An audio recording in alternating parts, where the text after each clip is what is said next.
ايوه، انا اللي عملت الذره المعلبه بالبيت وبطلت اشتريها من برا ابدا لانها احلى وارخص مليون مره. ليه تشتريها بالغالي وانت بتمن علبه واحده رح تعملي كميه تكفي العيله كلها وتكفيكي كمان طول السنه. داخلين على الشتاء هلا، يا عيني يا عيني شو رح يكونوا تحت ايدك لهالشباب والصبايا اللي قاعدين.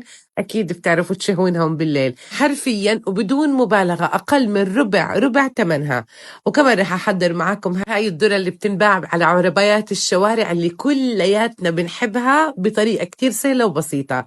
فكالعادة أحبائي يلا ننزل على التعليقات نصلي على الرسول أكسب أجر أنا وإنتو. لو حبيتوا الوصفة أبدا ما تنسوا إنكم شفتوا هالوصفة بمطبخ ملك عبد العال. أيضا لو حابين تدعموني بتمنى تضغطوا لايك لهذا الفيديو، هذا اللايك كتير بفيدني وبيدعمني، فاضغطوا لايك هلا وانتم عم تحضروا بالفيديو. أيضا لو حابين تحتفظوا بالوصفة خدوها حالا مشاركة على صفحاتكم ونقول بسم الله ونبدأ.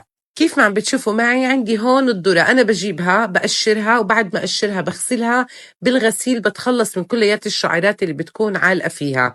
بعد هيك بقسمها من النص ليسهل علي فرطها. لو بدأت أفرطها والعرنوس مثل ما هو رح تغلبك شوي، لا اقسموها من النص كتير أسهل.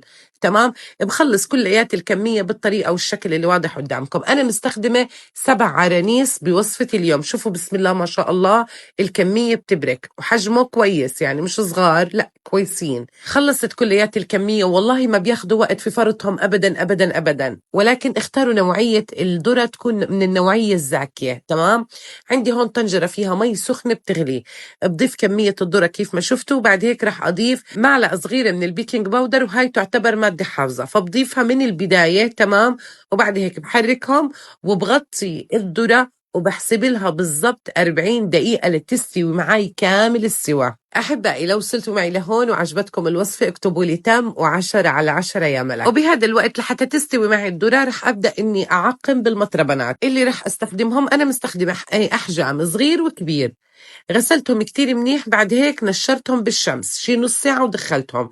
لما نشفوا معي تماما بوزع بكل مطربان معلقة صغيرة من الخل، بغطي المطربان وبخده كتير منيح. بعد هيك بمنديل المطبخ ببدأ إني أنشف فيهم وهيك بكونوا تعقموا معي 100%. ممكن تحطي فيهم معلقة خل وتحطي نص المطربان مي سخنة وتخلي الغطاية موارب وتتركيهم ليبردوا معاكي تماما. برضو هاي طريقة تانية لتعقيم المطربانات. شوفوا بسم الله ما شاء الله هون الذرة استوت عندي تماما، أخذت معي بالضبط 45 دقيقة مش أكتر من هيك.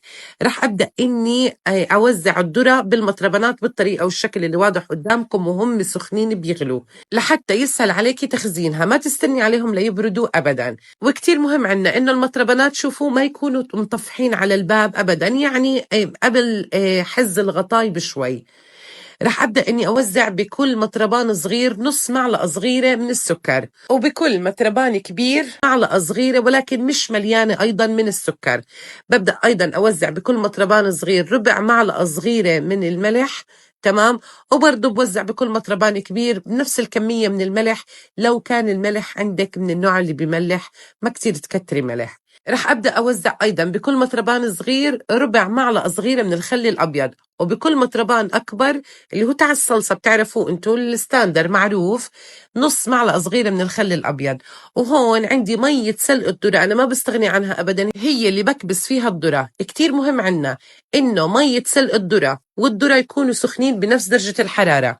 تمام، يعني انت بتطولي الذرة بتعبيها بالمطربانات، بعد هيك بتصفي من المي من الشعيرات وبتبلشي توزعيها كيف ما شفتوا، ولكن المي ما بتكون مطفحة على الباب، أقل من الباب بشوي.